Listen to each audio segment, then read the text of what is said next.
ऊपर से देखने पर वह एक साधारण पानी डिलीवर करने वाला लड़का था। पर्दे के पीछे वह कोरिया का सबसे बेहतरीन सर्जन था। उसने बस एक लड़की को देखा और तुरंत भांप गया कि उसकी उंगली, अगर समय रहते इसका इलाज न किया गया तो अंजाम भयानक हो सकता है। तो उसने तुरंत बच्ची के हाथ से आइसक्रीम छीनी और 2-3 घूंट में खा ली। फिर उसने आइसक्रीम की स्टिक को लड़की की उंगली के बीच रखा और साथ ही उसने बच्ची के सिर से एक साधारण सी क्लिप खींच ली। बस एक सरल स्पिलेंट फिक्सेशन तैयार था। और यह मामूली सी दिखने वाली पट्टी असल में पाठ्य पुस्तक स्तर की सर्जरी थी। एहतियात के लिए कांग हो ने लड़की के पिता को सलाह दी कि वे उसे अस्पताल ले जाएं। अस्पताल पहुंचने पर डॉक्टर ने बच्ची की उंगली पर लगे इस स्पिलेंट फिक्सेशन को देखा और कहा कि यह बहुत सही समय पर और एकदम परफेक्ट किया गया है। अगर थोड़ी भी देर हो जाती तो उंगली बचाना मुश्किल हो जाता। अब बस एक एक्सरे करके आगे की पुष्टि करनी थी। लेकिन कोने से घूमते ही लड़की ने फिर से उस जानी पहचानी आवाज को सुना। अरे, ये तो वही कांग हो था जिसने उसकी उंगली पर पट्टी बांधी थी। लेकिन तभी लड़की के पिता वोर वोर से रोने लगे। कांग हो को तुरंत कुछ गंभीर महसूस हुई। उसने फौरन अपना हाथ उनके सीने पर रखा और आंखें बंद करके कुछ महसूस करने लगा।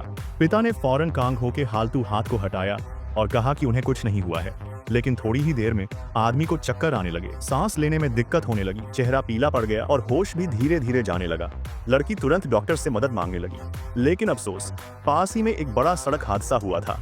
घायल मरीज लगातार अस्पताल पहुंच रहे थे। सारे डॉक्टर एक साथ बिजी थे और किसी के पास लड़की पर ध्यान देने का समय नहीं था। लड़की जितना भी चिल्लाई, किसी ने उसकी एक न सुनी। हालांकि वह कितनी भी परेशान लग रही थी, फिर भी एक भी डॉक्टर एक बच्चे के लिए नहीं रुका। जब उसने देखा कि पिता की हालत और खराब हो रही है तो हताश होकर लड़की फूट फूट कर रोने लगी। लड़की के वोर से रोने पर लोगों का ध्यान तो गया, पर उन्हें लगा कि वह बस नखरे कर रही है और सब फिर से अपने काम में लग गए। यह सब खिड़की के बाहर खड़े कांगों ने देखा। लड़की ने हार मान ली थी और वह फिर से चिल्लाई। आखिरकार एक लेडी डॉक्टर ओ वू देखने आई। उसने लड़की की उंगली का एक्सरे देखा और कहा कि सब ठीक है। उसे यह नहीं पता था कि लड़की के पिता को तुरंत इलाज की जरूरत थी। ओ वू ने बस पिता की धड़कन सुनी और उसे साधारण घबराहट बता दिया। लेकिन मेडिकल जीनियस कांग हो से यह देखा नहीं गया। उसने बताया कि यह दिल की समस्या है। मगर इस समय ओ वू को लगा कि वह मजाक कर रहा है। आखिर कौन एक पानी डिलीवर करने वाले की बात पर विश्वास करेगा। जैसे ही ओवू दोबारा जांच करने के लिए झुकी, एक जेंटलमैन डॉक्टर आया और मरीन को खुद ही एक्सरे के लिए जाने को कहा। कांग हो ने तुरंत उसकी गर्दन पकड़ी।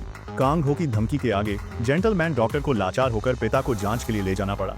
जाते समय छोटी लड़की प्यार से कांग हो को देखती रही और अंदर ही अंदर उम्मीद कर रही थी कि वह उसकी मदद करे।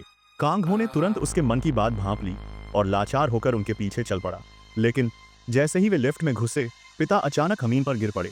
लिफ्ट से बाहर निकालते ही उनकी सांसें रुक चुकी थी। कांग हो ने उन्हें तुरंत जमीन पर लिटाया और धीरे से अपना हाथ उनके सीने पर रखा। जैसे ही उसने अपनी आंखें बंद की, मरीन के शरीर के अंदर की स्थिति उसके दिमाग में सार दिखने लगी। उनका दिल धड़कना बंद कर चुका था और उन्हें तुरंत सीपीआर की जरूरत थी।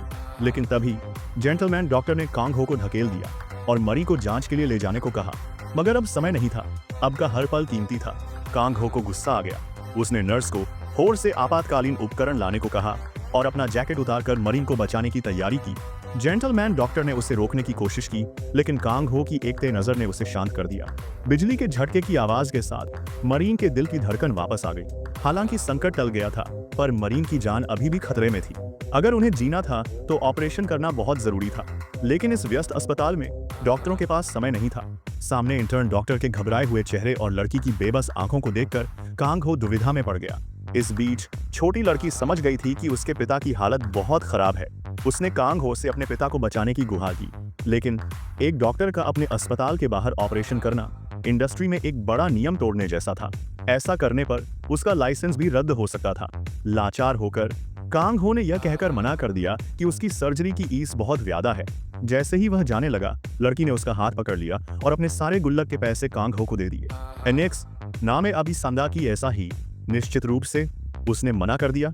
लेकिन रोती हुई और फिर भी हिम्मत दिखाने वाली छोटी लड़की को देखकर दयालु कांग हो का दिल पिघल गया। ठीक है, बस एक बार के लिए। ऑपरेशन रूम के अंदर नर्सें बेताबी से चीफ सर्जन का इंतजार कर रही थी। जैसे ही सर्जरी रूम का दरवाजा धीरे से खुला, कांग हो एक योद्धा की तरह वहां पहुंचा। उस समय नर्सों को कांग हो की पहचान नहीं पता थी और वे उसे अपने विभाग का चीफ यूजू समझ बैठी।